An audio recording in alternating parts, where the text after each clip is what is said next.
Hey guys, this is Standing for Truth and Rawmatt, and we are going to debunk Bill Nye the Science guy. As you're going to see here, Bill Nye makes a lot of claims. This is going to be a lengthy video, but it's going to take a lot of detailed and at times technical information to debunk everything he is saying. Bill Nye, you're going to see, talks about how evolution is a fact. But at the end of the day, a theory needs actual evidence for support. The evidence against evolution is overwhelming. Just to go over a few that I can guarantee Bill Nye will not be able to address is the fact that the very best claimed evidence for evolutionism has been destroyed. For example, they'll tell us that humans and chimpanzees are so identical genetically that their genetic identity is 98 or even 99% similar, but this is based on preferential and selective treatment of data. The actual identity is around 88% similar. And just to put that into perspective, that's 400 million DNA differences that exist between the two species. Humans are fundamentally different from all other forms of life when we actually consider genomics and functionality. The fact is, we see that genetic change is actually down and not up. We are therefore devolving due to mutation accumulation. Bill Nye will not be able to address the fact that the human mutation rate is alarmingly high. It's approximately 100 new mutations per person per generation. I debated Dr. Stefan Frello on this, and he had absolutely no argument. His only arguments were misunderstandings of the model of genetic entropy, because genetic entropy, genetic degeneration, is a fact. That means evolutionists such as Bill Nye, they commit the extrapolation fallacy. They'll look at change today and take that back long ago and far away and conclude that banana plants, whales, pine trees, and dogs are related through common ancestry. As you will see Bill Nye admit in a clip right here that bananas and humans are related. And he asks Ken Ham, what's the evidence to the contrary?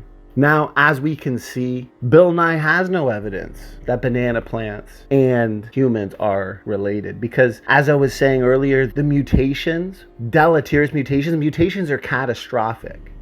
They lead to disease, they destroy, they corrupt. And these mutations, they're not a creative force. They degrade, they destroy, and they're entering the human population at a rate much faster than natural selection could possibly select away such mutations. Natural selection acts upon the phenotype and not the genotype. Natural selection will amplify the best beneficial mutations and get rid of the worst detrimental mutations, but natural selection can't see most mutations, and that's why they build up these low impact, near neutral mutations. They have such trivial effects on fitness that natural selection can do nothing about them. And the extremely high human mutation rate, it really is a profound problem. And the fact that these harmful mutations are only going to have a tiny effect on fitness, as I've said, that means most harmful mutations are essentially invisible to the natural selection process. And that means human genomes, and apparently all genomes, must be accumulating harmful mutations continuously, such that genomes must eventually rust out like rust on a car. It's continuous and it's destructive. Artificial mechanisms such as synergistic epistasis, mutation count mechanism, the rescue devices that have been employed by population geneticists, they've been falsified. At the end of the day, all evidence, the best evidence evolutionism and Bill Nye here would have to offer, has been destroyed. They'll say that human chromosome number 2 arose from a fusion of two ape-like chromosomes. But the fact is, the purported fusion site is actually a functional DNA element in a human gene. A lot of their so-called best evidence that Bill Nye would look to and can't refute the argument against is based on junk DNA, and the junk DNA era has been completely overturned and is no longer a valid form of evidence for evolutionists. For example, they'll say that humans and chimpanzees share genetic mistakes, aka pseudogenes. But pseudogenes we now know are functional DNA elements and not mistakes. Many of their most praised examples of pseudogenes or genetic markers have been overturned. The ENCODE project has revealed that over 80% of our genome is actively transcribed into RNA. They'll say the gene order along chromosomes has no function. They'll look to this to demonstrate common ancestry, but once again, the gene order along chromosome does indeed play important functional roles. And these nested hierarchies we see, the relative hierarchies across life, are characteristics of design.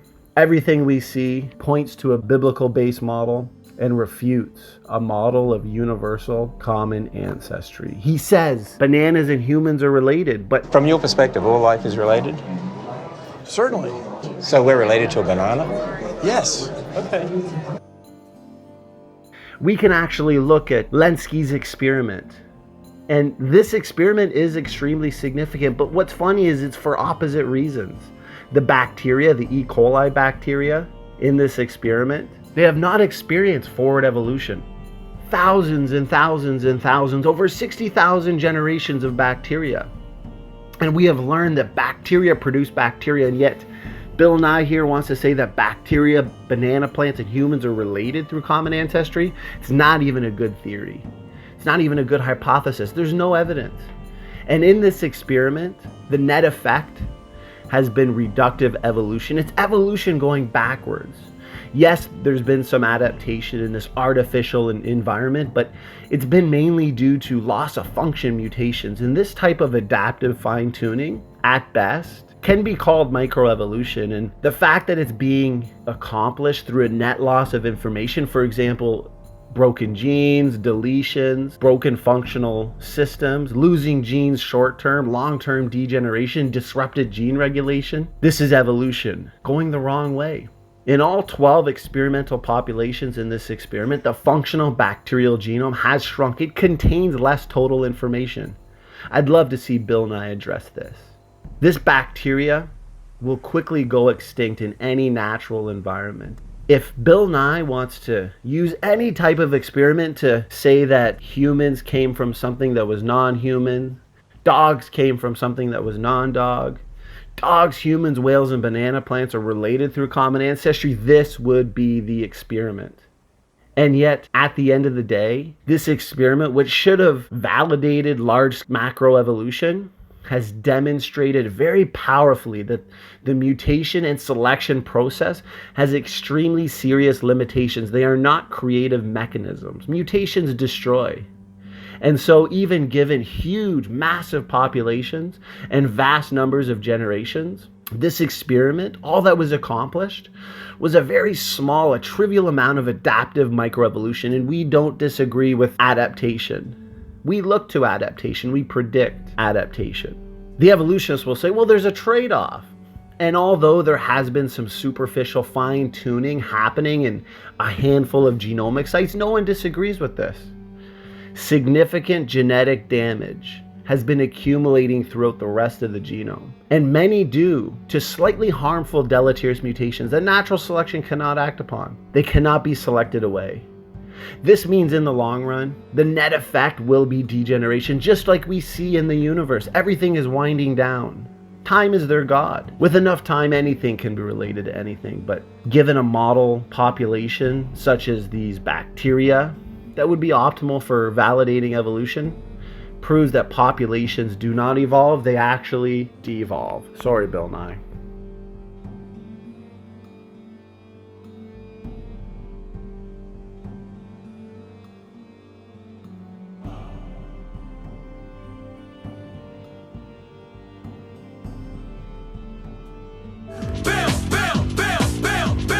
Bill Nye the Science Guy. This was a conscious decision. I'm going to influence kids. I'm going to influence young people. Look at this sheet I produced for everybody who came to work on the show. This is in 1992. It says, the objective, change the world. That's the objective. That was the goal of the show. If you have this idea that the Earth is only 6,000 years old, you are denying, if you will, everything that you can touch and see. There are many lines of evidence that we could use along this way of thinking. The recession of the moon, for example, I brought this up previously with a debate with you, Ross. I thought he's had a few years to think about it. He might have an answer to it now. The moon is moving away from the Earth due to tidal forces. And we know that tidal forces go as 1 over r to the 6th power, which means as the moon moves further away, it slows down, which means if you run the movie backwards, it gets faster and faster and faster. And the uniformitarian assumption would be it's always been 1 over r to the 6th, right? And so if you run that movie backwards, you'd find that in 1.4 billion years they collide. And again, that's an upper limit because they can't be closer than 0. Okay, so it's not a problem for a few thousand years where the moon would have just been a few hundred feet closer to the Earth, but it is a problem if you believe the Earth and moon are 4.5 billion years old. Spiral galaxy wrapping. You know, spiral galaxies, they actually wind themselves up with time. The inner portions rotate faster than the outer portions. We can measure that. We can measure the Doppler shifts of those stars. So for example, you have in the Whirlpool galaxy here. That's the linear velocity. When you convert it to angular, the inner portions rotate a lot quicker than the outer portions. And in fact, I've actually been able to simulate this. Let's see if it's going to play. It's not going to play, is it? Oh well. It wraps itself up ridiculously fast. I'll show you an image of the final result here in just a minute. My secular colleagues say, well, density waves come and form new spiral arms, but they believe the material is very tightly wrapped, in which case the magnetic field should be very tightly wrapped because magnetic fields travel with material. They don't travel with density waves. And so we'd expect the magnetic fields would be very tightly wrapped if this galaxy is billions of years old, but in fact the magnetic fields line right up with the spiral arms, what you'd expect if it's thousands of years old.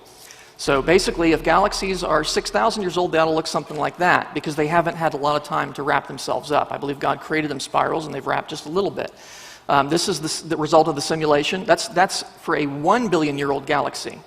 That's what it would look like based on the measured rates of rotations of the star, revolutions of the stars. And galaxies are supposed to be 10 billion years old in the secular view. Okay? What do we find? Well, we observe that galaxies look like they're thousands of years old. It's interesting to me because you'll hear people say, well, why does the universe look so old? I'm thinking, what universe are you looking at? Not the real one.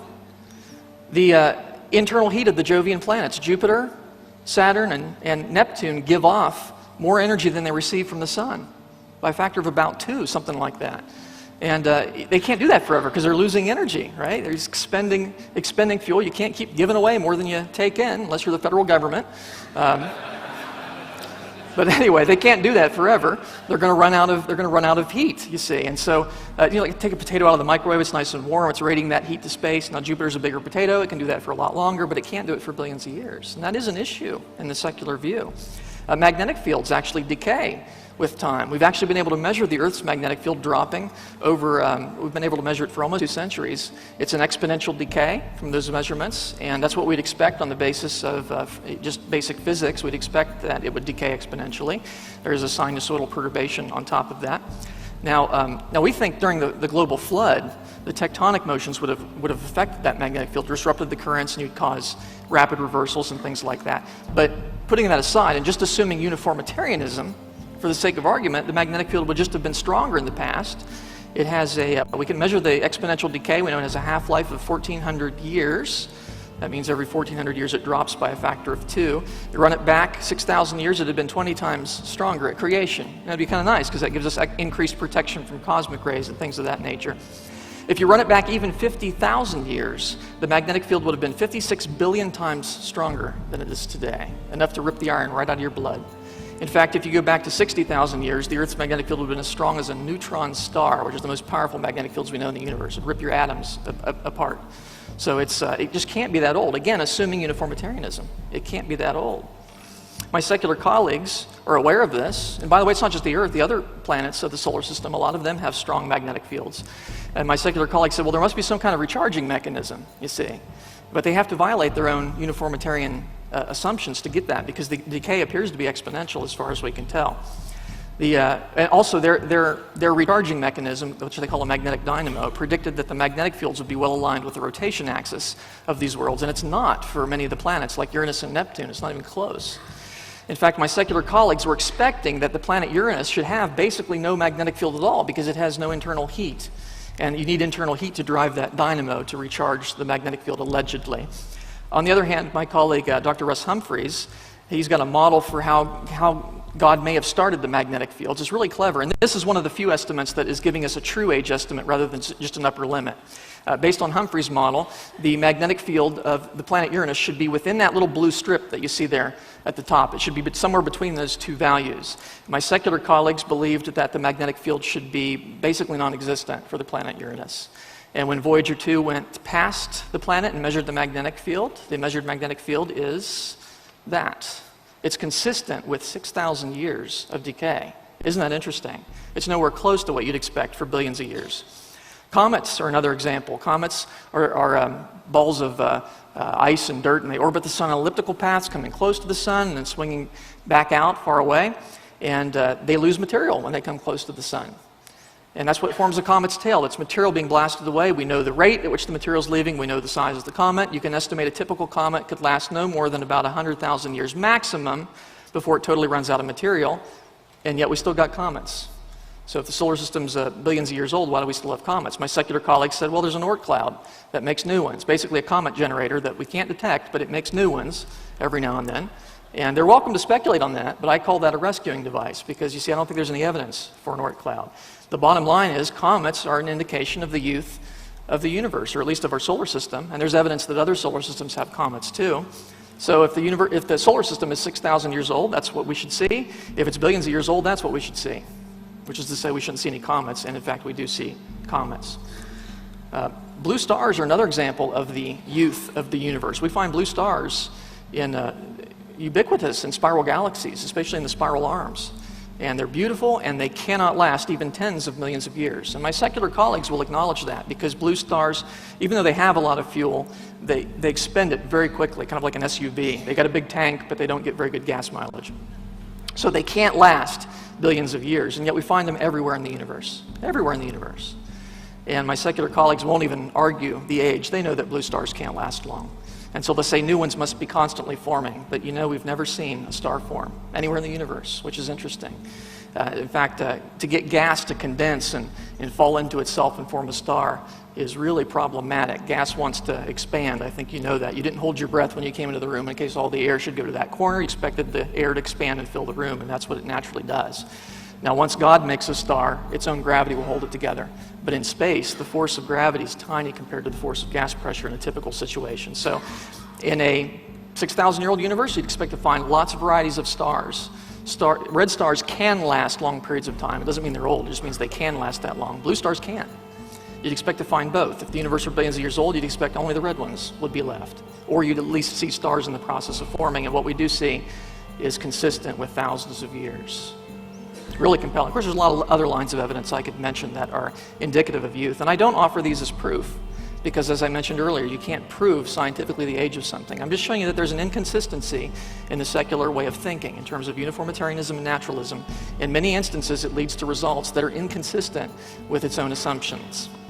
Somebody from public broadcasting called the office and said, "No, be sure to say it's only a theory, evolution."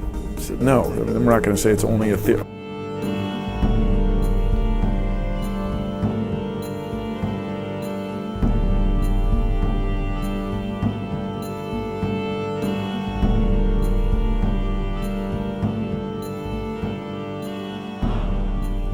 You'll hear a lot about the Grand Canyon, I imagine, also, which is a remarkable place, and it has fossils.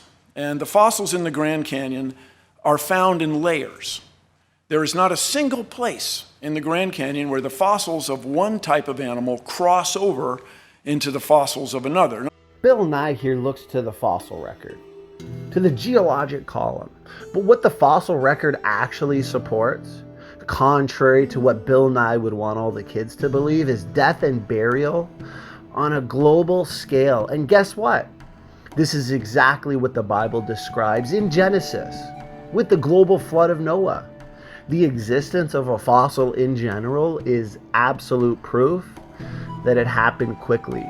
For example, environmental factors would prevent that organism from forming. But if it's covered, and any geologist can tell you this, if it's covered by sediment and protected, the fossilization process can start. And the fossil record in geology, itself prove biblical creation in the Genesis flood. We see rapid or no erosion between sediment layers. We see flat, featureless boundaries. We find whole rock layer sequences deposited rapidly in quick succession. Now, Bill Nye here, he'll say you've got this type of fossil in this layer, and you can see this in this clip in his debate with Ken Ham, and he'll say you got these types of fossils in these layers, and they think that it goes from marine fossils to land fossils in the order of pond scum to people evolution. But Bill Nye's lying. He's incorrect, because we've got marine fossils all the way through. Even with dinosaur fossils, what do we have? We've got marine fossils buried with them. This means, and it is a fact, especially because we read about this global flood in the Bible, it's a historical account. The order of the fossils is the burial order of the flood. And so if the flood began in the ocean, ripping up all those marine creatures and burying them onto the continents, they would be the first creatures to be buried. And as the floodwaters rose higher and higher, you get the burial of the land animals. And this is all exactly what we find. This means that everywhere we look, there's an abundance of evidence from geology that the flood really did occur. Nothing in the fossils, as Bill Nye here looks to, supports evolution. Bill Nye, he says that certain fossils should not be found with other fossils. And this is proof of evolutionary descent with modification. It's one of his biggest arguments. But the thing is, and the fact is, we do, and what the evolutionist does is change their stories and create rescue device after rescue device after rescue device. Evolutionary theory in and of itself is so absolutely rubbery, they can move it around and accommodate almost anything, and this isn't science. For example, dinosaurs and man did not live in the same habitat. Just like today, different creatures and different animals live in different habitats. In the pre-flood world, we see certain fossils that are usually buried together. And dinosaur fossils are usually buried with, say, gymnosperms, whereas mammal fossils are usually buried with things such as flowering plants. What does this indicate? It indicates two different ecosystems. Bill Nye doesn't understand or even want to look into the model of flood geology. Dinosaurs, for example, although they lived at the same time of man, did not necessarily live in the same areas or habitats. They were overcome by the flood at different times during the advancing of the waters, which explains why we don't find them buried together. Burial by ecosystems and habitats is just one of the many reasons and explanations for the flood layers and the fossils within the flood layers. We can even read in Genesis that the land of Eden, we are told, a river flows out of Eden. And we know rivers flow downhill. And so Eden was obviously at a higher elevation. We know certain animals, such as certain dinosaurs, lived in swampy lowland areas, and so various animals of various ecosystems and habitats were separated from man and other forms of life. And we can look to other explanations such as body density, intelligence, mobility, and of course habitats and ecosystems. At the end of the day, there is evidence that the earth was once underwater.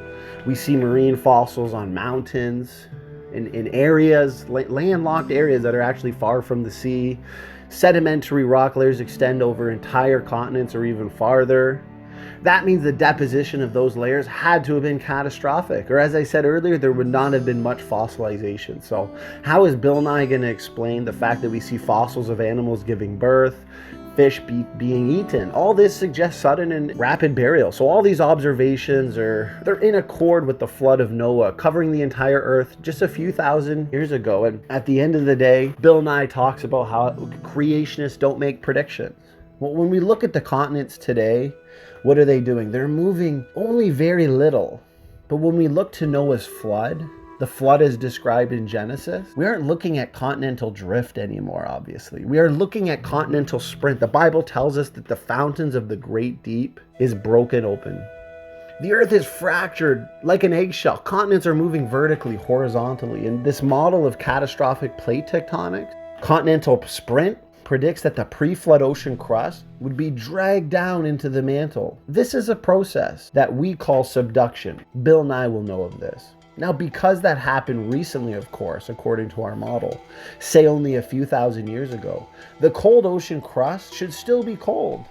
even though I think anybody can see that it has descended into the deep hot mantle. Now, modern seismologists have discovered that there are indeed huge cold slabs of rock down near the core itself, in areas that should have warmed up, if millions of years, of course, worth of time. They look to time. Deep time is their god. And they would say that this is what would have brought those slabs down instead of Noah's flood. But the fact that we have cold slabs of rock is absolute confirmation of flood geology and not old age geology. This is a confirmed prediction. Bill Nye clearly hasn't looked into creationist predictions. Future predictions, confirmed predictions, creationists are making them. Another amazing prediction, one of many, that has been confirmed in CPT is rapid magnetic reversals. The Earth's magnetic field draws our compass needle towards the north, but sometimes in Earth's history it draws it towards the south. Now, old age geologists believe that this has been happening for hundreds of millions of years and would have taken thousands of years to occur. It was old Earth geologists, as a matter of fact, that found confirming evidence of rapid magnetic reversals. And guess what? These are required for Noah's flood. They were taking a look at lava flows that would only take a couple of weeks in order to form. They took measurements of the skin of the lava to see the magnetic orientation. They were expecting to see almost no change as they went deeper into the hot lava, where the interior shift only slightly. Instead, what they found was the outside skin pointed north and the inside pointed south. So once again, we have confirming evidence from lava flows that the switch of magnetic field has to happen rapidly, which is exactly what flood geologists expected. What do the rock layers show? Well, they show that the ocean waters flooded over the continents. How do I know that? Because there are marine fossils in rock layers covering the continents. That's right, marine fossils. Wouldn't you expect if they were marine that creatures lived in the ocean, they'd buried in the ocean? Well, why are they buried up on the continents? They had to get transported, lifted up by the floodwaters and dumped up on the continents. And wouldn't you and I expect to find widespread, rapidly deposited rock layers because the flood was a global and it went all around the Earth? Yes. We find rock layers that can be traced all the way across continents and even between continents. Let me give you examples. The Tepic sandstone at the bottom of the Grand Canyon. It's the first layer of the flood. It sits on that erosion surface that marks the beginning of the flood. There we can see it. That's the view from the south rim of the Grand Canyon. That little cliff at the bottom there sitting on top of an erosion surface. Let's look at it a little bit more closely. We can study its characteristics. You know what? We can trace that sandstone in outcrop and in drill holes all the way across North America, across to Greenland. You can go to Chippewa Falls in Wisconsin and you can see exactly the same sandstone with exactly the same features sitting on exactly the same erosion surface, sitting on the same crystalline basement. You can see it on a road cut in Missouri as well, in between. The same sandstone can be traced right across North Africa, right over to southern Israel, at Timnah. You've got the same sandstone with the same fossils, the same features, with the same erosion surface sitting on the same crystalline basement. Only a global flood would do that. The Red Wall limestone in Grand Canyon. Well, by the way, geologists are pretty smart. Why do you think they call it the Red Wall limestone? Because it's a limestone that forms a red wall. And it has unique features. You know, I was in Ireland nearly 3 years ago, and Killarney Castle is built on this rock here, and my eyes boggled. It's exactly the same limestone as in the Grand Canyon. The same features, the same fossils, exactly the same level. You can trace it across to England in the Yorkshire Dales, and you can, by the way, it's the same limestone in the Appalachians as well, so you got it in between, and you find the same limestone in the Himalayas. That's right, there's marine fossils near the top of Mount Everest. It's made out of flood-deposited fossil rocks. By the way, this is my last example, the chalk cliffs of England. Remember we looked under the microscope, this type of limestone is made up of trillions of microscopic shellfish?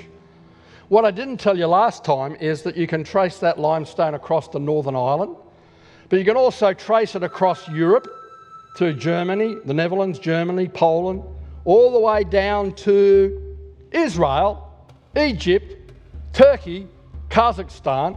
By the way, at the bottom of that cliff, a shepherd boy picked up 5 smooth stones to slay a giant.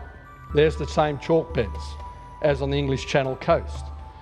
And we've got the same chalk in the Midwest of the United States, from Alabama across to Colorado, from Nebraska to Texas.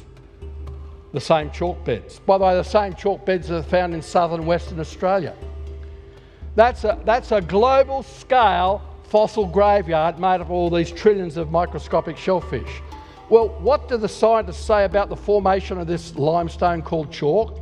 They say the chalk beds formed over millions of years as lime grain by lime grain and tiny shell by tiny shell fell to the ocean floor. They say a fraction of an inch every 1,000 years. Oh, but that's on the ocean floor. Where do we find the chalk? Up on the continent. And what other fossils are buried in the chalk beds? Well, if we go to the Niobrara chalk in Kansas, we find it's full of crinoids, perfectly formed crinoids that had to be catastrophically buried. Or this fish didn't get time to digest its food. You see the size of that fish? It's 12 foot long. Would you bury that a fraction of an inch every 1,000 years? The fish would have digested itself and swam away, wouldn't it? Or in the same chalk bed, you've got pliosaur fossils and turtle fossils 10 and 12 feet long across. You've got dinosaur fossils and bird fossils in the same chalk beds. How would you gradual, grain by grain, a fraction of an inch every 1,000 years on the ocean floor over millions of years, bury together such large sea, land and air-dwelling creatures on the continents, not on the ocean floor? See my point? Only if the ocean waters rose and swept across the continents, catastrophically burying these land and sea and air-dwelling creatures all together in this global scale fossil graveyard that's the chalk beds. Only the flood makes sense of that kind of evidence. When there was a big flood on the earth, you would expect drowning animals to swim up to a higher level. Not any one of them did. Thousands of dinosaur trackways up and down this peninsula, plus similar temporarily exposed low areas on other continents, suggest that dying dinosaurs and other hardy track makers floated, waded, and walked on freshly deposited mud, trying to find safe ground. The fact that over a dozen states in the U.S. are filled with dinosaur fossils buried under heaps of mud also attests to the flood. In fact, geologists have found a temporarily exposed dinosaur peninsula where the dinosaurs made their last stand, now buried there along with lake and sea life transported by the massive waves. Now buried across it are pre-flood wetland plants and animals, including dinosaurs, turtles, frogs, fish, and many birds. Next, the massive Zuni megasequence hits. The Absaroka and Zuni megasequences are the most severe because the continental plates began to move more quickly from the original Pangea-like supercontinent configuration to where they are today. With oceanic rifting and plate subduction increasing dramatically and the continents traveling apart quickly, the tsunami-like waves began washing across western North America while virtually no sedimentation is occurring in the east. When coming up over the Dinosaur Peninsula, the Zuni catastrophically buries dinosaurs in the Morrison Formation, a 13-state area encompassing over 700,000 square miles. This Jurassic unit includes at least 141 massive dinosaur boneyards where dinosaurs like Camarasaurus, Diplodocus, Apatosaurus, Stegosaurus, and Allosaurus are found. The Cretaceous layers, like the Hill Creek Formation, are found on top of the Jurassic and hold hundreds of mass boneyards containing several different types of dinosaurs, such as T-Rex, Triceratops, Centrosaurus, and Edmontosaurus that had been living in a different ecosystem, also buried by the Zuni. The Zuni was so massive and fast that it engulfed entire regions with mudflow, burying giant creatures like this T-Rex under 50 feet of muddy sediment, entombed so quickly that preserved blood cells, blood vessels, and bone cells were found just recently. How much water does it take to pile 50 feet of mud on top of a dinosaur? The Dinosaur National Monument in Utah contains thousands of visible bones from 11 kinds of dinosaurs that were buried in a jumbled mass in the Morrison Formation, together with crocodiles, turtles, lizards, frogs, and clams. What type of event would it take to bury all these different land animals with millions of clams? When the Dinosaur Peninsula floods over completely, large herds of dinosaurs are entombed in massive fossil graveyards in the Upper Cretaceous system found in northern Wyoming, Montana, and Alberta, Canada. The dinosaurs had tried to escape by fleeing northward up the peninsula as waters advanced from the south. This explains this massive graveyard in northern Montana that's over 1.2 miles long and contains 30 million fossil fragments, representing over 10,000 adult Maiasaura that were simultaneously buried. In this entire collection of bones, not a single baby was found. Every one of these 10,000 Maiasaura was between 9 and 23 feet long. Does this seem like the adult dinosaurs were stampeding away from the raging floodwaters, with 100% of their young falling behind? Just 170 miles northeast of this location is one of the largest dinosaur graveyards in the world, one that even secular scientists admit was caused by a watery catastrophe. Here, thousands of centrosaurs are buried in 14 mega bone beds over an entire square mile, which is nearly 500 football fields. Looks like a massive herd of these creatures, thousands of them, were simultaneously buried in mud by Noah's flood. Just 45 miles west from this location is yet another massive flood deposit, and this one even has 49 different species of dinosaurs, buried along with turtles, crocodiles, fish, flying reptiles, birds, and small mammals. What type of disaster could bury nearly 50 species of dinosaurs and many other types of animals, including marine life, together in mass graves? These mass burial sites are common in the US as well. For example, look at this dinosaur dig site in Wyoming, where a 1-meter thick layer of mudstone stretches for 80 acres, with over 1 million bones buried in a graded, sorted bed, where big bones are found at the bottom and little bones on top. The only way to develop a graded bed like this is by a catastrophic process that transports these bones and deposits them during a single event. Large flying creatures like pterosaurs were able to fly to escape the rising floodwaters, delaying their demise until the later stages of the flood. The fossil record shows they are buried in many different layers all over the world. Looking at the fossil record, we can see that ocean life dies in the ocean and land life dies on land. That's how it works. So we would expect to see aquatic life in deep sea layers because they were dying there far before the flood occurred. And until the flood came, which wreaked havoc on life existing at that time, causing dinosaur graveyards and things like that. Remember, when things die on land, they get eaten or degrade rather fast. The odds of life dying to make the quantity of oil that we find on Earth today is best explained by the flood. It's also safe to say that the fossil record is not valid when we find evidence of discrepancies in the record. And guess what? We do. The upside-down geologic column in Pakistan is one such place. At the foot of the Karakoram Mountains in the Salt Range Formation, scientists have discovered fossilized plants and insects. From the evolutionary perspective, these remains belong to the upper part of the geological column. However, this formation lies beneath the Cambrian rock, which is dated back to over 400 million years. Discoveries such as these support the biblical version of the Earth's history, whereby the geological column is primarily a consequence of the global flood and its aftermath.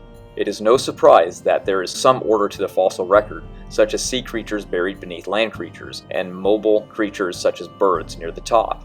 But, since as the Salt Range Formation testifies, the ordered charts that adorn textbooks aren't always what they find in the field. Many results today have kicked evolution hard in the dirt. They have found complete stasis in the entire Pliocene era. We also know that the Ashley phosphate beds in North Carolina have found human bones and artifacts with dinosaurs together. Also remember that they also found modern-day birds dating back in the Cambrian rock layers which supposedly evolved from dinosaurs. It's a total mess. Also consider that many of the biggest dinosaurs, such as the long-necked sauropods like the Brachiosaurus, Titanosaurus, and Apatosaurus, would have eaten colossal amounts of vegetation. So why do we not find such abundance of these plants in the rocks containing these dinosaur fossils? Take for example the Morrison Formation in Montana. Even though this formation had yielded many dinosaur fossils, they're very scarce in vegetation. This phenomenon of missing vegetation doesn't just apply to dinosaurs or their rock layers. The Coconino Sandstone in the Grand Canyon has many animal trackways, but it's almost devoid of plants. These rocks tell us something profound about Earth's history. They suggest that these deposits laid down are not ecosystems buried over eons of time.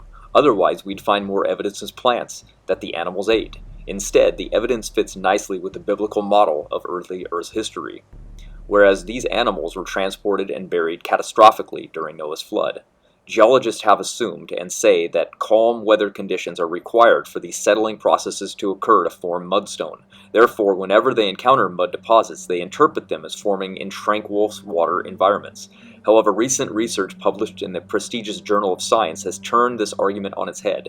The researchers showed that mud deposits form from rapidly flowing water. Yet again, evolutionary theory fails when put to the test, and we have more evidence for a global flood. You find layer upon layer of ancient rocks. And if there was this enormous flood, wouldn't there have been churning and bubbling and roiling?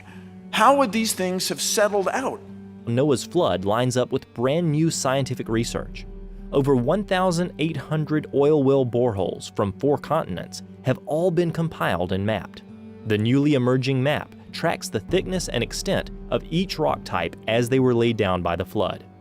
This research reveals the same 6 megasequences of sedimentary rock deposits across multiple continents. Each megasequence contains a huge stack of rock, often with coarse-grained sandstone on the bottom, then finer-grained deposits like shale, then topped by limestones. Each megasequence is bounded above and below by flat, eroded surfaces called unconformities. A few places on Earth have layers that represent all 6 megasequences. How did they get there? What do they say about Noah's flood? Catastrophically water-deposited sedimentary layers top most of the world's continents. Would Noah's flood bring lots of water and lots of mud? Geologists agree on the 6 megasequences, but they differ on the timescale in which they happened. If they took millions of years, then they have little to do with the flood. But if they were all deposited rapidly and recently, then the flood should come to mind. Many also question when a larger landmass, such as a Pangea-like supercontinent, broke into continents that moved to their current configuration. For the first time ever, new megasequence maps allow us to see how the flood shaped our entire planet, just like the Bible said, including reconfiguring the continents. In the 600th year of Noah's life, in the 2nd month, the 17th day of the month, the same day were all the fountains of the great deep broken up, and the windows of heaven were opened. These 2 events, the fountains of the great deep breaking up and the windows of heaven opening, began the first day of a 371-day-long calamity that resurfaced the earth and killed everything that moved on land. Hot magma mixed with steam pierced the earth's crust. Giant rifts or tears ran thousands of miles across the planet. Scalding hot magma vaporized massive amounts of water that jetted into the atmosphere. The water fell back to earth as intense global rain, along with torrential rain from heaven for 40 days. Worldwide catastrophic rifting caused massive mud-filled tsunamis to speed across deep ocean floors, then onto shallow ocean floors, killing everything in their path. The first megasequence wipes out mostly shallow marine habitats. The bursting fountains of the great deep spew out megatons of magma and carbon dioxide. Sure enough, the first megasequence rocks show a spike in volcanic activity and massive amounts of carbon dioxide. During these first 40 days, intense water currents overtopped most of the flooded continents. Water-laden sediment travels at highway speeds. Thick sediment blankets start covering low regions of the continent.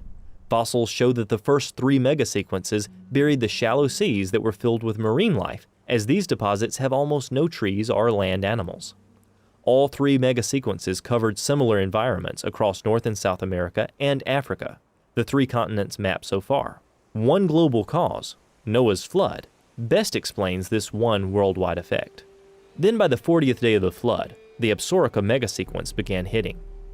The maps show that this is when things got much worse. Something shoves the water over the tops of even the high lands from that ancient world. The newly forming ocean floor offshore is so hot that it starts very thick, pushing up the ocean waters from beneath.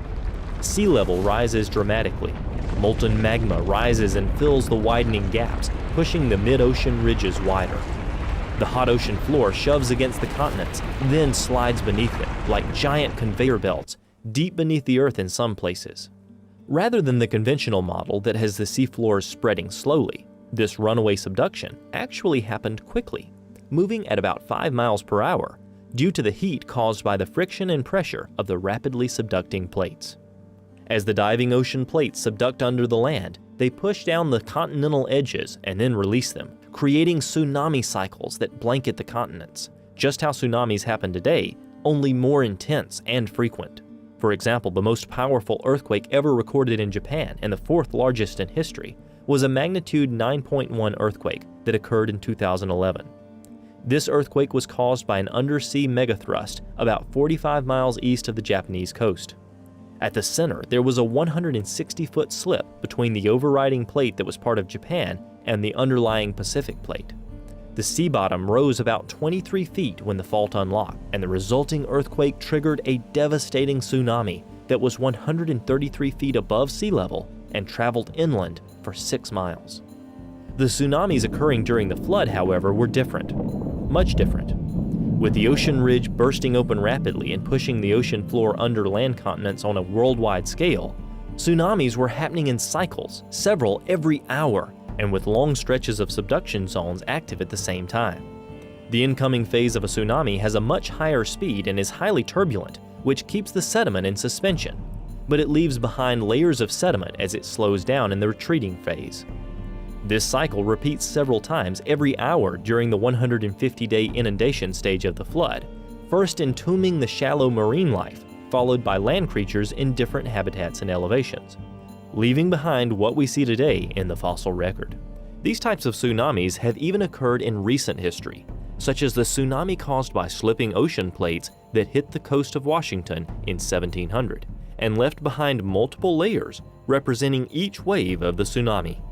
Recent seismic technology actually allows us to investigate whether this type of rapid subduction occurred. Sure enough, these scans reveal a ring of unexpectedly cold rock at the bottom of the mantle, beneath the subduction zones that surround the Pacific Ocean. The severity and elevation of this stage of the flood is why the first land creatures and plants start showing up in the fossil record laid down by the Absaroka megasequence. Entire ecosystems are buried in enormous deposits that later turn into coal, such as the extensive Appalachian coal beds. In fact, the U.S. has over 7 trillion tons of coal reserves. Where did it all come from? While we know that coal is formed by dead plant material being sandwiched between sediment layers, we only have enough vegetation on the Earth's surface today to produce just a fraction of the existing coal reserves. This shows that the pre-flood world was mostly covered by lush vegetation. The rising floodwaters and tsunamis that were necessary to sweep over the land and bury vast amounts of vegetation that turned into coal are best explained by a catastrophe of worldwide proportions. There's no doubt that widespread volcanism was also involved in finishing off the dinosaurs, as many of these mass graves are literally packed with volcanic ash, ash that in many cases was mixed with water when it emplaced the dinosaurs in their tombs. One section of the Morrison Formation, called the Brushy Basin Member, spreads across 5 states and includes over 4,000 cubic miles of volcanic materials. Without a single volcano in the Morrison Formation, geologists believe this material had to be carried all the way from volcanoes on the west coast, volcanoes created by the magma rising from the subducting ocean crusts plunging under the land. Today, these subduction zones form the Ring of Fire, responsible for over 90% of our earthquakes. The Bible records that on the 150th day of the flood, God made a wind to pass over the earth. The waters started to recede. The fountains of the deep and the windows of heaven were stopped, and the rain from heaven was restrained. Now enters the final mega-sequence, the Tejas. Here, after the water peaked over the top of the highest remnant of the pre-flood world, it began to rush off the continents, eroding and reworking some of the deposits laid down in the previous mega-sequences, especially carving away at the Zuni deposits. This final sequence appears to have been different than the others because there was a reversal in flow direction as the waters began to sheet off the continents. This flow reversal transported much of the fossils deposited earlier off the highest uplands, spreading them towards the edges of the continent. The evidence points to the Tejas draining the floodwaters southward off of the U.S. towards the Gulf of Mexico with a sheet wash pattern all at once. This is why we find massive sand deposits in the deep water of the Gulf of Mexico.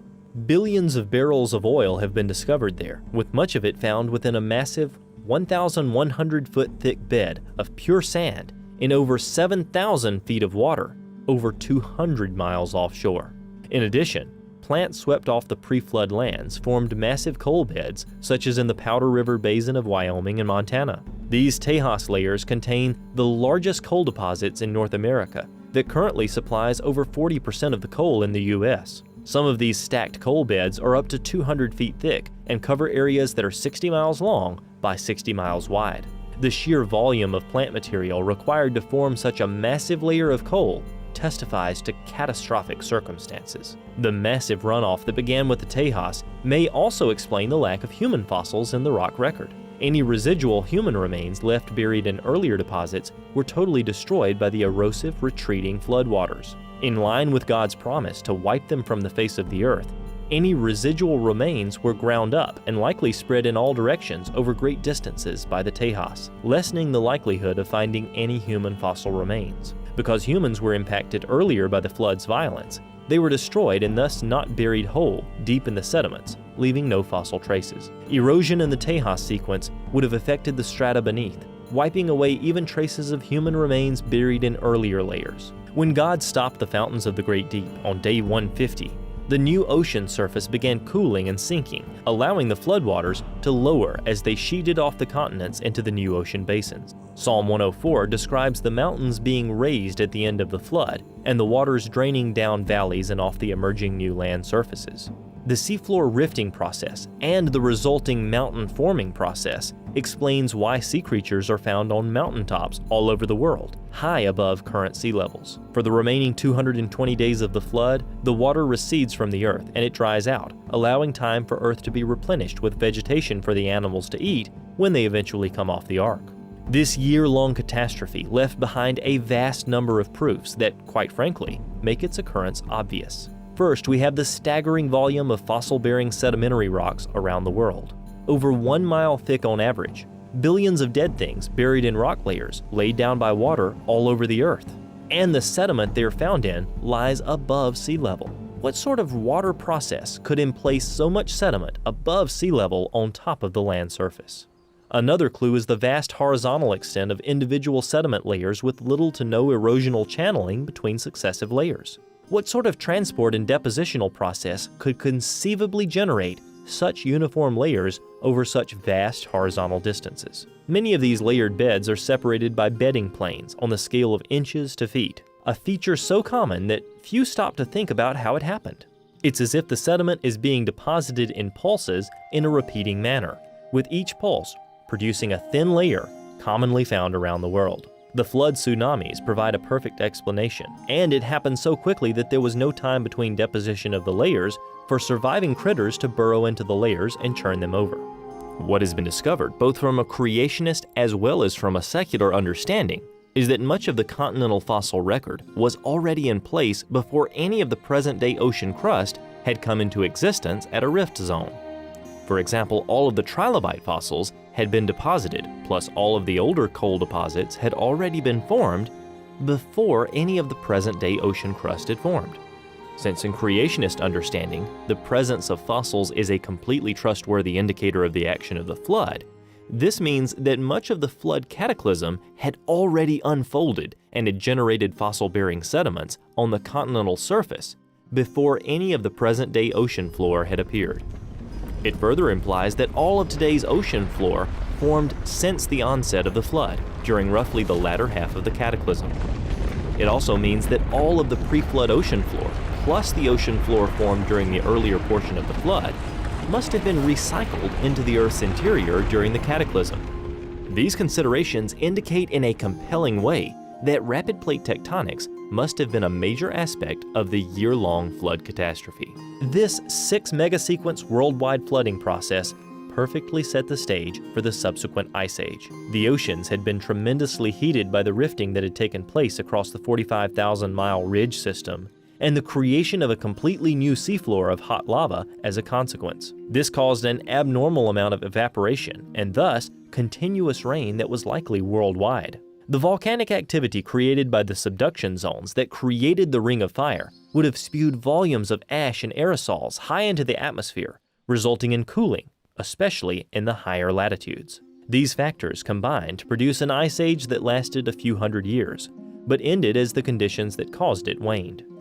You never, ever find a higher animal mixed in with a lower one. In South Carolina, one of the greatest dinosaur graveyards was ever found. It is an 18-inch thick layer, where they have found the fossils of whales, fish, shark, toads, crocodiles, alligators, turtles, monkeys, horses, camels, elephants, mammoth, mastodon, sloth, deer, pig, sheep, hadrosaurus, and humans, including artifacts. All of these are within the same layer. This was found and cataloged in 1881. So we can continue to listen to Bill here, or an actual scientist in the field. Living fossils is just one of 4 simultaneous experiments that I carried out to test evolution. It was based on a simple prediction that if evolution was not true, and if animals did not change over time, I should be able to find modern appearing plants and modern appearing animals in the dinosaur rock layers. And this is in fact what I found. First, I found a fossil shrimp in a dinosaur rock layer that looked very similar to a modern appearing Gulf shrimp. Then I found a crayfish in a dinosaur layer that looked like a modern crayfish. Then a crab, then a prawn, then a lobster. Soon I realized I had found all of the major crustacean groups in the dinosaur rock layers. Then I turned my attention to the insects. First, I found a modern appearing dragonfly that was found in a dinosaur rock layer.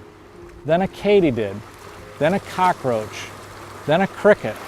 And soon I had representatives of all of the major insect groups living today from the dinosaur rock layers, and they looked the same. Then I had representatives of all the shellfish groups, the echinoderm groups, etc. And soon I realized that I had representatives of all of the major invertebrate phyla living today. I'd found these in the dinosaur rock layers, and they looked the same. Next, I turned my attention to the vertebrates, and here I ran into problems. Museums were, for the most part, not displaying the most important vertebrate fossils. They were kept out of the view of the public. So I turned to the literature and began interviewing scientists, asking if they had seen any modern appearing vertebrates with the dinosaurs. And lo and behold, they had. Dr. Clemens reported finding a modern appearing parrot in a dinosaur rock layer.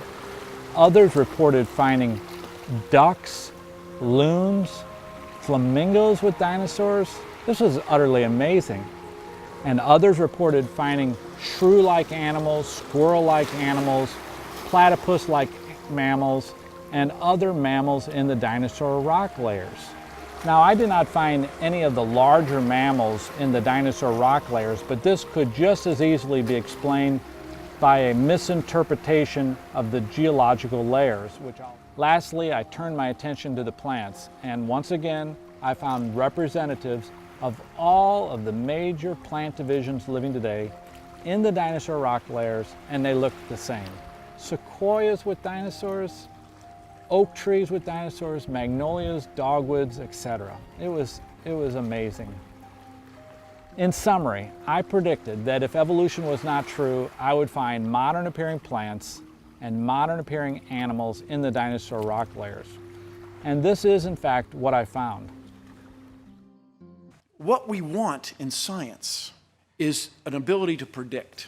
We want to have a natural law that is so obvious and clear, so well understood, that we can make predictions about what will happen. And the big thing I want from you is, can you come up with something that you can predict? Do you have a creation model that predicts something that will happen in nature? Bill Nye is nothing but a globalist tool, a propaganda outlet. Remember, this dude is nothing but a public face posing as an extraordinary scientist in every field, used to indoctrinate kids, who even says that this was his target audience. But the fact is, his PhD is in engineering. He not only doesn't know a single current young Earth creationist prediction, but cannot name any prediction that has been made in the field. That is how biased and blind he is to the very opposition he is arguing against. And I know for a fact he doesn't, because he just asked Ken if he could even name one prediction for him. We've already given a number of predictions, some based on flood geology and catastrophic plate tectonics. Now, we can look to numerous retrodictions, consistencies with the Bible, a literal interpretation of Genesis. The Bible tells us that it is the history book of the universe. Therefore, let's look at what it tells us and see if we can make accurate retrodictions based on that. Now, there's evidence that refutes evolution and confirms the Bible all at the same time. It's a double whammy. All human beings are profoundly similar genetically, and this points directly to Adam and Eve. Think about it. The Bible tells us that we all descend from just two people, Adam and Eve. Now, if we only started with two people, what does that do? Well, it restricts the diversity today. Now, over deep time, as the evolutionists look to, any substantially large population will undoubtedly accumulate enormous numbers of mutations. And what this results in is enormous amounts of genetic diversity. And this is a fatal problem for evolutionary theory, because it is now absolutely clear that mankind has very limited genetic variation. In a clip that has been shown, Bill Nye admits this to Ken Ham when he brings up the Human Genome Project, and that we're all incredibly similar. But while the observed low genetic diversity is a massive problem from the evolutionary perspective, this is most certainly expected and predicted from the biblical perspective, because from the biblical model, we all come from just two people. This obviously means that limited diversity is easy to explain. It's expected. The Bible predicted this. This means the death and demise of the evolutionary bottleneck theory and the evolutionary out of Africa theory. It doesn't just end there. I mean, it's now clear and evident that there exists a singular female ancestor of all human beings. She's referred to as mitochondrial Eve. Her basic DNA sequence is easily discernible and detected in humans alive today. And it's not more similar to a chimpanzee. Same thing goes for Adam. His DNA sequence is largely known as well. And contrary to what evolutionists believe, it's not at all similar to that of chimpanzees. You can look to Y chromosome Adam for this. We see three major haplogroups. We can look to Noah's flood. This story tells us that all people should be closely related. It tells us there should only be a few mitochondrial DNA lines as Shem, Ham, and Japheth's wife, and only one Y chromosome, since it's only Noah. His three sons would have inherited his Y chromosome, of course. And we should have significant evidence of rapid population growth. It turns out that this, too, is exactly what we find in modern genetics. And what's funny is this did not have to be true. The Bible tells us that it is the history book of the universe. We have evidence after evidence after evidence. Predictions are being made based on this mitochondrial DNA map of humanity. You can look to Dr. Nathaniel Jensen and his work found in replacing Darwin for this.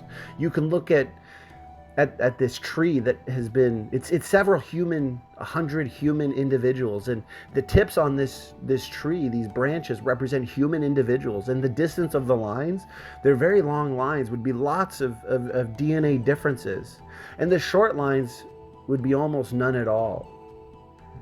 If you look at the tree and what you might notice, this tree represents various people groups around the globe. Many of these lines come together as three major nodes, exactly what we'd expect and predict based on the biblical base model. This is a fact that evolutionists even acknowledge, the three major haplogroups. Now, the fact that there's three major groupings and subgroupings, we can make predictions. Now, for example, the history of humanity, it's in our genome. We can see the echo of civilization here. And there are many, many lines of evidence that point us directly to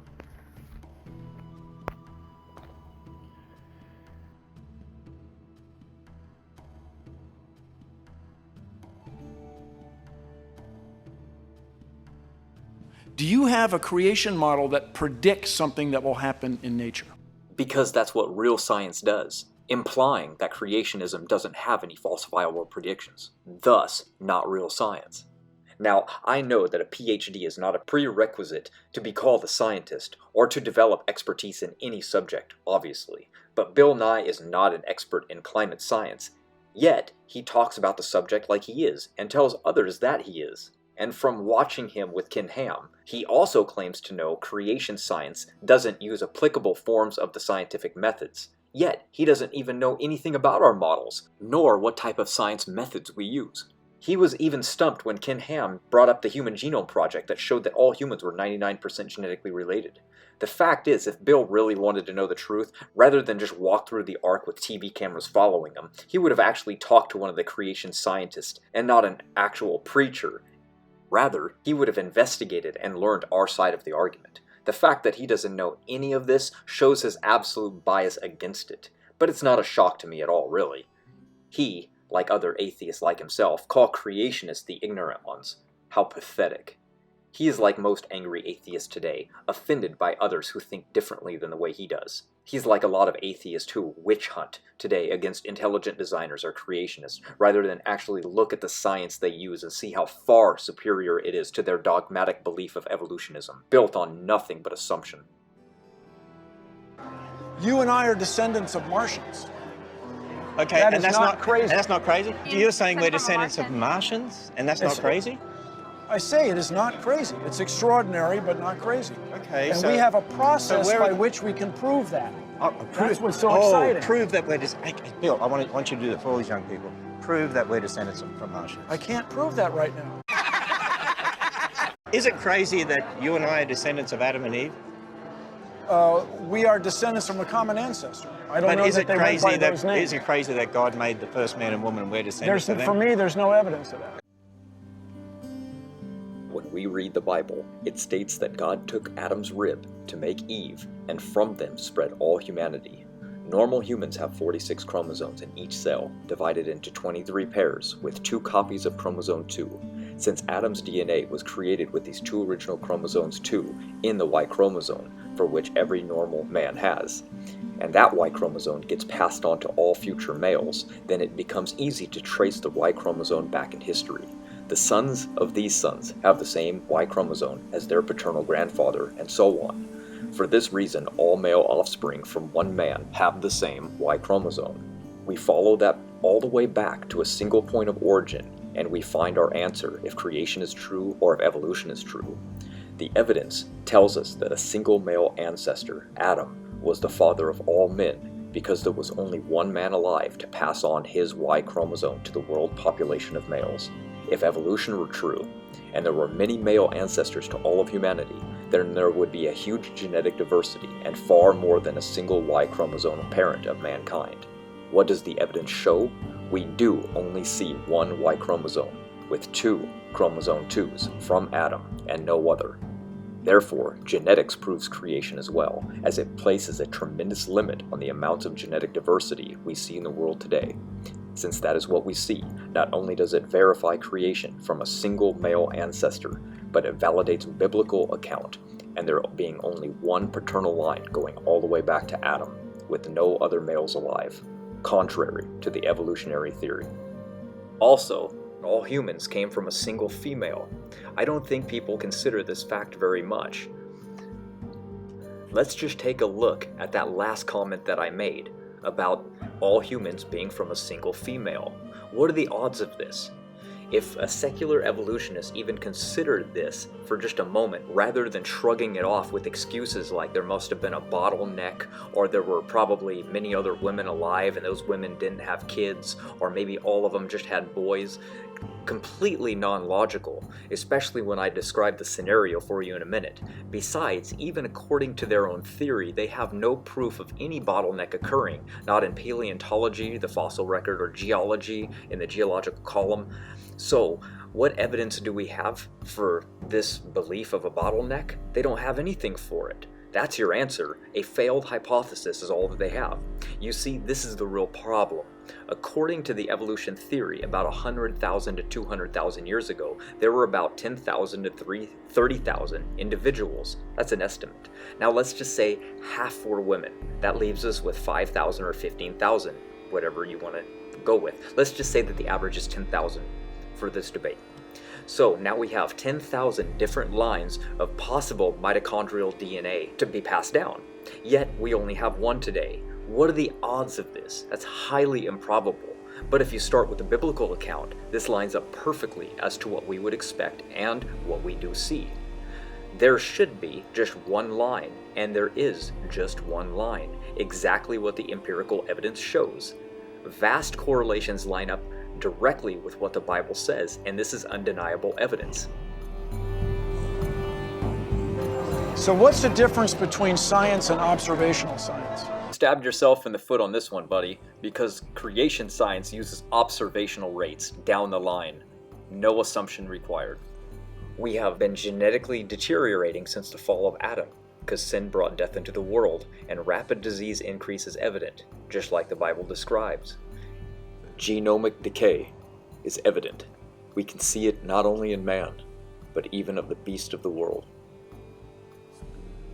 And we can show, with the empirical evidence, that there is a fast-ticking mitochondrial clock, in not just man, but all life on Earth. As where evolution only uses bias assumption based on their own molecular clock invention, which has been calibrated by only using their fossil record inference, not observable, testable, falsifiable predictions. As you can see, when someone says creationism isn't real science, they have no idea what they're talking about. It's far superior science than the biased assumption-based filled evolutionary science taught today. Take, for example, the best way of measuring mutations is using observable, testable, repeatable evidence to calculate, wouldn't you agree? Well, we creationists take a family tree and say it's been this many generations since the Y chromosome has been separated from its parent common ancestor. We then count up the mutations between them and divide them by the number of generations. Easy.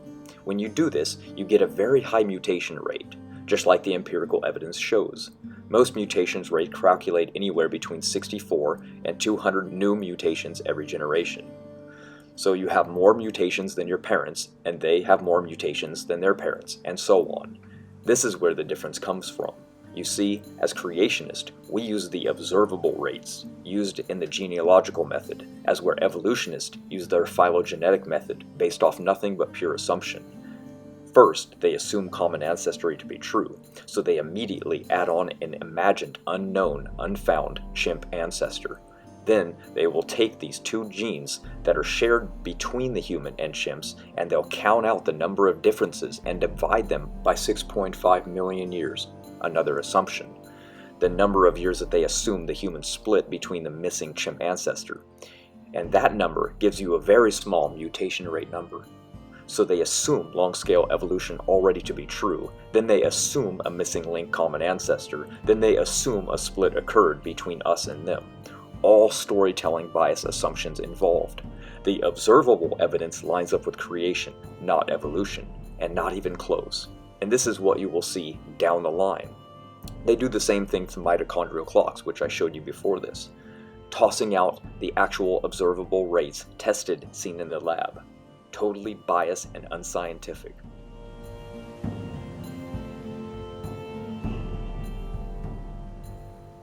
You know what's interesting? When the Human Genome Project mapped the human genome, they said there's only one race of people. You know what that confirms? The Bible. Because we all go back to Adam and Eve, we're all one race. So I don't think it confirms the Bible. It just makes the Bible consistent with nature on this one point.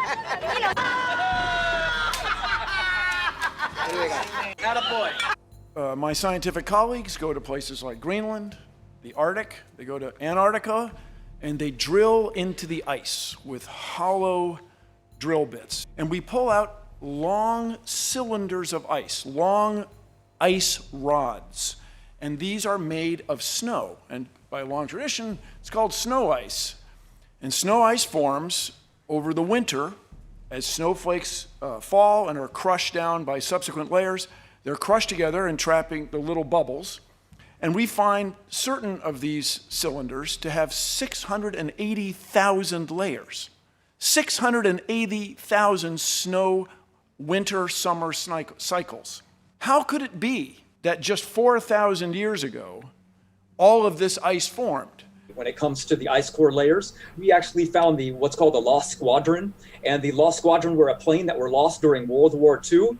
And when a very rich man wanted to come along and he wanted to buy those planes and he put them on his property or start a museum, not really sure which one he wanted to do. He wanted to go find these planes. So he spent a lot of money and he went out there and he assumed that, he would just see the planes, but he couldn't. And they were actually so far down that when they actually dug down, they found them, which would have been an equivalent of 135,000 years, because the layers weren't laid down every year. They were laid down by cold, hot, cold, hot, cold, hot. So the prediction of ice core layers, when they see those strata, which look like they're annual, are actually just dependent on the day or the season, and they can fluctuate and change.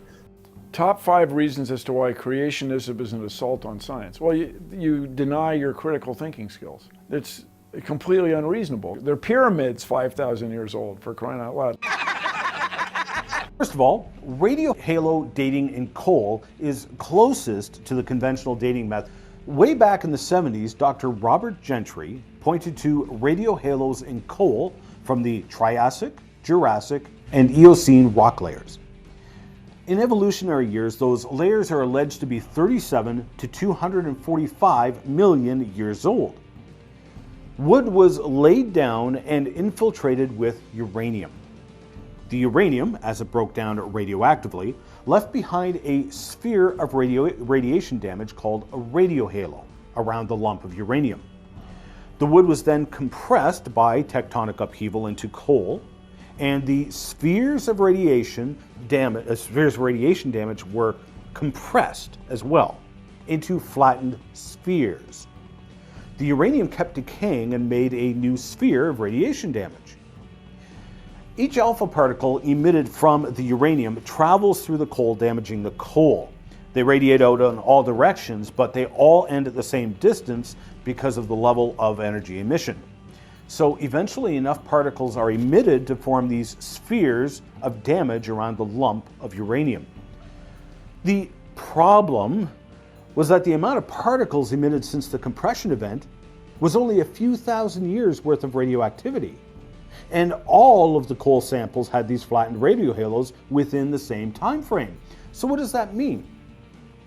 It means that the 37 million evolutionary years to 245 million evolutionary years were all compressed into one event and one time frame only several thousand years ago. That's right, not even 10,000 years ago. But let us not forget the rate team's helium diffusion dating method. Uranium and zircon crystals embedded in granite basement rocks, dated over 2 billion evolutionary years old, gives off helium as it decays. The helium, being such a small gas molecule, leaks out of the crystal very fast, while the uranium that's producing it is a very slow rate. The rate team then made 2 predictions for the leakage rate. One based on the evolutionary age of the rock, and one based on the rock actually being 6,000 years old. When the actual lab work was performed, it wound up squarely on the 6,000 year age. This was basement rock, the foundational rock of the continents, now dated to 6,000 years old. Now, there's more ways we can deduce a young age of the Earth, but that's just 2 examples, and I'll have to do because we're out of time. Bill Nye and other evolutionists like to make this claim that there's never been a fossil found outside of the predicted layer of the geologic column. Well, this simply isn't true, and they also make the claim that coal was formed 250 million years ago. Well, we can debunk both of these ideas just by looking at a couple of discoveries that we've made. For instance, we found an iron hammer that was surrounded by seashells inside of its layer. They took those seashells and they dated them according to their radiometric dating, and they dated at 400 million years old. How's that possible if we found a man-made hammer inside of them? It's also interesting to note that part of the handle of that hammer turned to coal. Newton Anderson found a bell inside of a lump of coal in 1994. We found a man-made gold chain inside of a lump of coal. We found a cast iron pot inside of a lump of coal. If coal was formed 250 million years ago, then how are we finding all these man-made tools inside of them? We found some sort of vessel that was made of silver and zinc that was in a rock that was supposedly 600 million years old. That was in Massachusetts in 1851. We found a clay doll inside of a rock layer that was supposedly 12 million years old. That was discovered by a well driller. I mean, the list goes on and on. There are also a large number of failed evolutionary predictions. For instance, vestigial structures. They used to think that there were all these parts of the human body that didn't serve any sort of function, and they called them vestigial structures, and they used to claim that there were hundreds of these throughout the human body. But the more we learned about the human body, the more we realized that there are no parts of it that don't serve a function. In fact, the only possible vestigial structure left would be the male nipple, and that might serve a purpose that we just aren't aware of. So the reality of the situation is, if you're making all these, thousands of predictions, you're liable to get a couple of them right. Evolution is the fundamental idea in biology. So you're not going to have a next generation of physicians or people to research vaccines without an understanding of evolution. He brings up evolution theory when he meant to bring up cell theory. He doesn't even know the difference. Do you want to know what evolution theory has actually brought to medicine? The removal of the gallbladder, thinking that it was worthless and harmful to have. The removal of these vital organs that actually serve a purpose, and they're not vestigial remnants left over. So, let me be clear. Evolutionary theory has caused the death and suffering of an innumerable amount of people. When evolution indoctrinated scientists failed to discover the purpose for which the appendix was created, for example, their indoctrination led them to illogically conclude that it had little to no physiological function, that it was just an evolutionary leftover, a vestigial organ. Thus began the unnecessary removal of hundreds of thousands, if not millions, of people's appendixes, as they spread this evolutionary concept to doctors. Now we've learned the valuable immunological role of the appendix. Little did they know back then that it was a backup immune system which produces killer B cells, like the thyroid produces killer T cells. It also plays a replenishing healthy gut bacteria role after sickness, especially after diarrhea. But how many people suffered infections, chronic health problems, and death from compromised immune systems due to this loss of bacteria, vital to our body's defense system, all because of evolutionary dogma? We will never truly know the negative impact, but the numbers are off the charts. Evolution causes far more harm than good. So, Bill Nye, the science guy, you're obviously not the science guy you claim to be, because you don't even have the basic understanding of the difference of theories. First of all, no, it's cell theory. That is the bedrock of biology. Emergence is the universal theme of biology. Evolution is just an extension of that. Just like how any field would branch out, some become dilapidated, useless twigs whose development doesn't benefit anyone. The bedrock of medicine is the germ theory of disease, which is an extension of cell theory, not evolution theory. It is an understanding of the methods of treatment of disease, with a fluid understanding of pathophysiology, anatomy, and internal medicine. This is my specialty, and I write books on it. You have either such a lack of understanding in this area, or you're completely lying about it. You will never see a patient get cured by understanding that they're an ape, or related to a chimpanzee, or whatever you want to scrounge up in the fossil record and say we're related to. That nonsense doesn't belong in biology, where actual observable, testable evidence matters. Just like how it's a doctor's job to treat a patient, it's a biologist's job to use his understanding of cellular life to somehow benefit humanity. What does evolutionary theory have to do with this? Nothing. What does a fossil benefit? How does a society further improve by continuously digging up useless fossils and putting them in museums? When a patient is dying, what are you going to do? Shovel interpretational evidence down their throat? Understanding evolution is only relevant in a few niche fields, and it really just boils down to an understanding of the applicable mechanisms of Mendelian genetics, which was discovered before evolution ever became popularized. Antibiotic resistance takes a paragraph for me to explain, and doesn't require a course in phylogenetics. Are these objectable true facts? Yes, but you don't seem to care. You just care that evolution is true, because you need it to be true. Your job and income rely on it. The concept of evolutionary theory in the minds of children is destructive. It causes more kids to become atheists than any other theory on Earth. And atheists lead the world in depression, medication intake, suicide, and school shootings.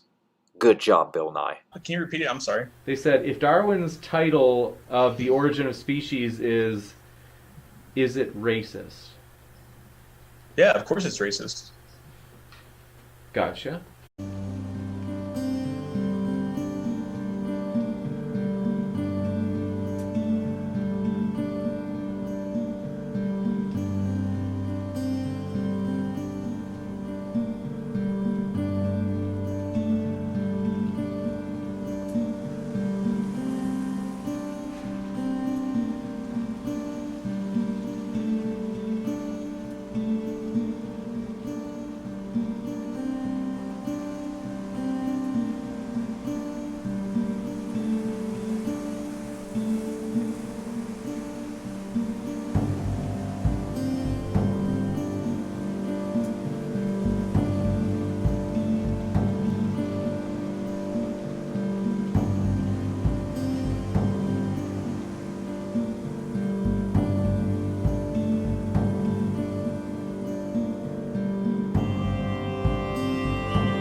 Well, how about rubidium and strontium? You want to start there?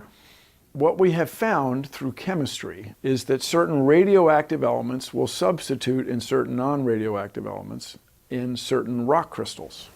So when they do that, you can measure how many of these radioactive atoms got inserted in the crystal, and so you can determine the age of the rocks. And it's not 6,000 years, it's 4.5 billion.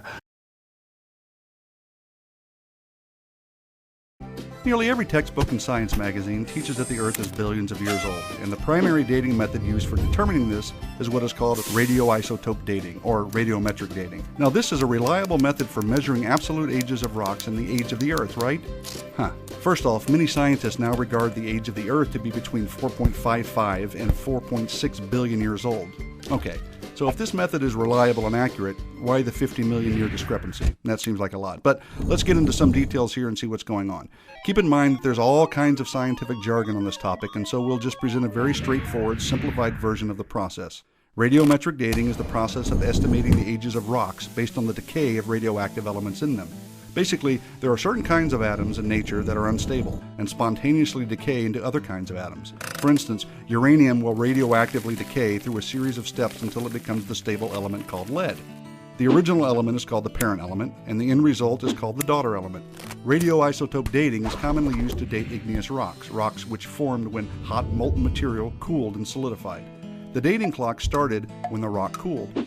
During the molten state, it is assumed that the intense heat forced any gaseous daughter elements to escape. It is assumed that once the rock cooled, no more atoms escaped, and any daughter element now found in the rock is a result of radioactive decay since that rock formed. The decay rate is measured in terms of half-life, that is, the length of time it takes half of the remaining atoms of a radioactive parent element to decay. Now, of course, that can be measured in a laboratory, and it is assumed that since we know the decay rate, we can calculate backwards and come up with the age of the rock. But is that all there is to it? Here's where it gets tricky. It's true we can measure a decay rate using observational science, but there's another kind of science that is required to accurately calculate dates for rocks, and that is what we call historical science. Historical science deals with the things in the past, and therefore it cannot be repeated and tested. Dating methods require both types of science, because in order to get accurate rock dates, one would have to accurately know both the decay rate and the initial conditions of the rock sample, right? Since radioisotope dating uses both types of science, we can't directly measure the ages of rocks. There are assumptions involved. For instance, how do we know what the initial conditions were in the rock sample? How do we know the amounts of parent or daughter elements now in that sample haven't been altered by other processes in the past? How does someone know the decay rate has remained constant since the rock formed? The answer is they don't. Let's simplify here and talk about a typical hourglass. Let's say you walk into a room and you see an hourglass with sand at the top and sand at the bottom, and some sand sprinkling from the top chamber to the bottom. Well, observational science would allow us to see and measure the sand, and then calculate how long the hourglass has been running, right? We could make our sand measurements and then calculate when the hourglass was turned over, right? Well, those calculations could be wrong, because we may have failed to consider some major assumptions, like, was there any sand at the bottom when the hourglass was turned over? Has any sand been added or taken out of the hourglass? Has the sand always been falling at a constant rate? Since we did not observe the initial conditions when the hourglass started, and we haven't been watching the sand all the time since then, we must make assumptions. All three of those assumptions can affect our time calculations. Now, of course, there's more to understanding all of this, but enough said. Scientific value being stronger evidence than everything you can observe around you in nature is really an extraordinary claim. There is one thing that is not shared among people: deletions. You see, God made us a great design, a backup of our genome. If one of ours, say from our father's side, breaks, our mother's side will keep us alive. One of you listening to me right now is missing over 1 million base pairs of DNA from your genome in different pieces that have been deleted throughout time. Interestingly though, these deletions are not shared among populations because they break or decay at random. Most of the diversity is shared among populations, but diversity of the deletions are not, meaning 1, they're new errors, 2, they are post-Babel, and 3, meaning the human genome is falling apart. Genetic entropy is an observable fact. Here's a study that analyzed 20 human genomes. They concluded, we summarized different categories of variation in each genome, in a total across all 20 of the genomes, finding a surprising number of variant predictions to reduce or remove the proteins encoded by different genes.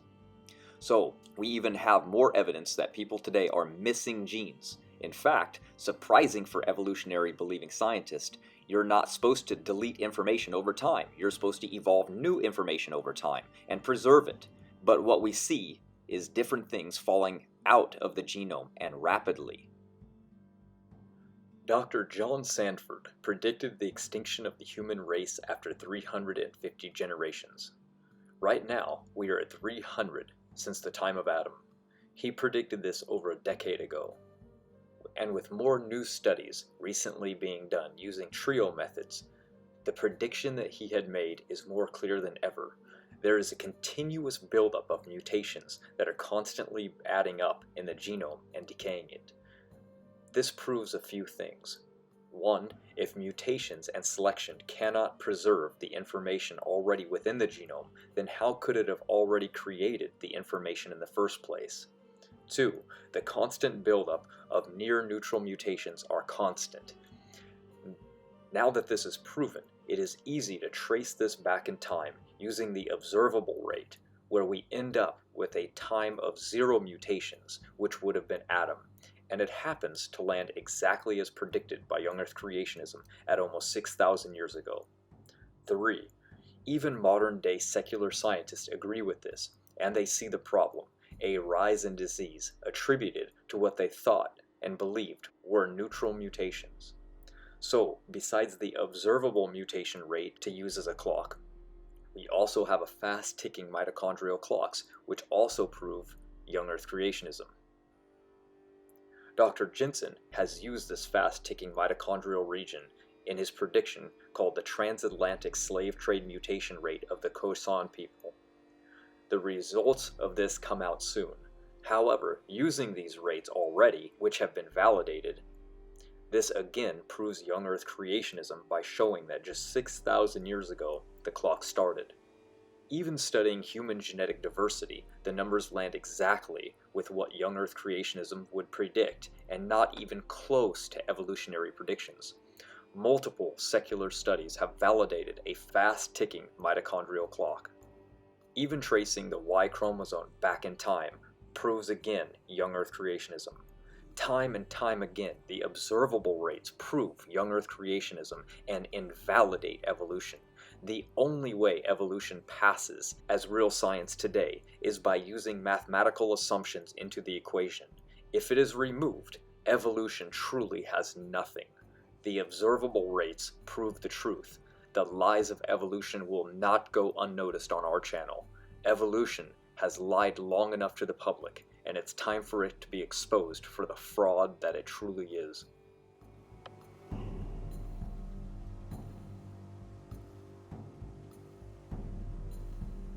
Oh, by the way, you wouldn't have televisions without science.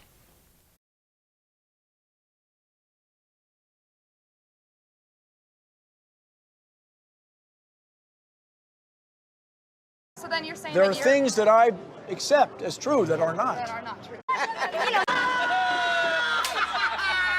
Let me ask you a question. Does the fact that fewer people are believing in evolution suggest that maybe we aren't evolving? Oh. See, that's why Sam's I think the pendulum will swing. Bill Nye the Science Guy. Bill Nye the Science Guy. Are we different to the animals? Yes, you can run this test too. Yeah, so we're different. Yeah. So, well, no. We're exactly the same in every possible way. are we different to the animals? Yes. No. We're exactly the same in every possible way.